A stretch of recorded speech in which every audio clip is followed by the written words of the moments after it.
అందరికీ నమస్కారం. రాష్ట్ర ప్రజలకి, శ్రేయోభిలాషులకి ప్రతి ఒక్కళ్ళకి వైఎస్ జగన్మోహన్ రెడ్డి గారు పులివెందుల ఎమ్మెల్యే, ప్రతిపక్ష పార్టీ. మరి జగన్మోహన్ రెడ్డి గారు నేను ప్రతిపక్ష నాయకుడిని, నేను ప్రతిపక్షంలో ఉన్నాను అని అనుకుంటే సరిపోతుందా?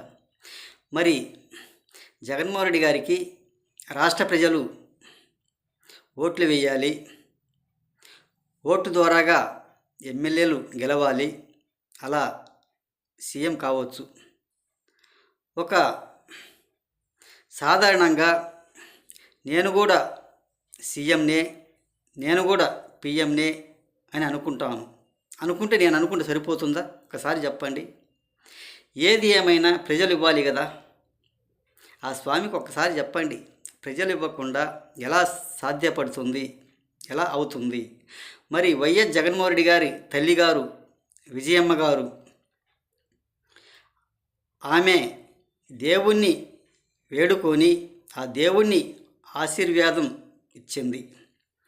మరి మా బిడ్డకు, మా కుమారుడికి ప్రతిపక్షం కూడా లేకుండా చేయాలి స్వామి, ఆయనకు ప్రతిపక్షం కూడా రాకూడదు అని అనుకున్న మాట ప్రకారం ఆ దేవుడు కూడా వైఎస్ జగన్మోహన్ రెడ్డి గారికి ప్రతిపక్షం ఇవ్వకుండానే చేశారు, ఇవ్వలేదు.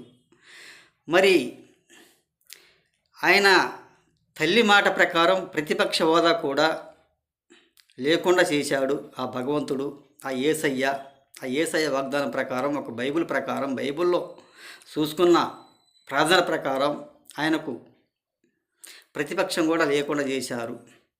ఆయన ఒక తల్లి చాటు బిడ్డ.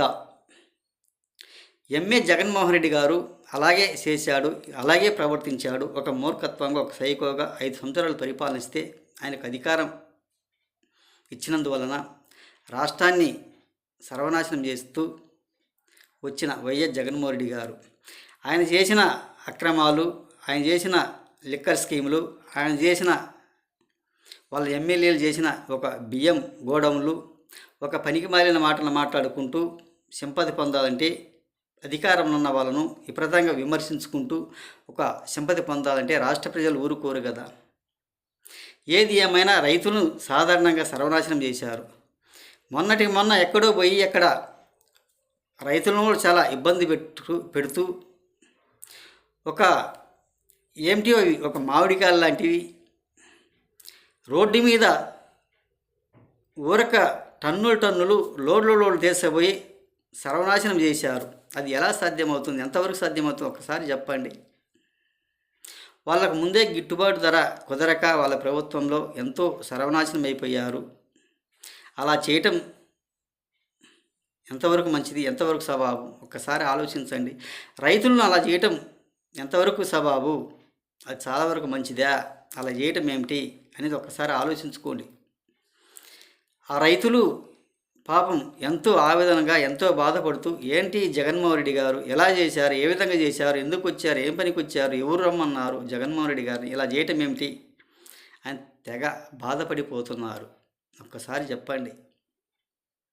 మన రాష్ట్ర పరిపాలన చేత కాలేదు కాబట్టి రాష్ట్ర ప్రజలు ఒక కూటమి ప్రభుత్వాన్ని ఎన్నుకొని కూటమికి ఓట్లు వేశారు. ఒక్కసారి చెప్పండి అని తెలియజేస్తూ, మనకు ఏది ఏమైనా రాష్ట్ర ప్రజలు ఓట్లు వేయాలి, ఎమ్మెల్యేలు గెలవాలి, నువ్వు సీఎం కావాలి. నీకై నువ్వు ప్రతిపక్ష నాయకుడు అనుకుంటే సరిపోదు. మీరు అసెంబ్లీకి వెళ్ళలేరు, వెళ్ళటానికి ఆస్కారం లేదు. అసెంబ్లీకి వెళ్ళండి, వెళ్ళటానికి కూడా ఆస్కారం లేదేమో అని తెలియజేస్తూ, ఇప్పుడు నేను సీఎంని అనుకోవచ్చు, నేనే పిఎంని అనుకోవచ్చు అంటే కుదురుతుందా? కుదరదు కదా. రాష్ట్ర ప్రజల గల ఓట్లు వేసేది అని తెలియజేస్తూ, మరి మీ అమ్మ విజయమ్మ గారు ఆ మాట ప్రకారమే దేవుడు కూడా నీకు ప్రతిపక్షం ఇవ్వకుండా చేశాడు అని తెలియజేస్తూ, రాష్ట్ర ప్రజలకి, శ్రేయోభిలాషులకి ప్రతి ఒక్కళ్ళకి హృదయపూర్వక ధన్యవాదాలు.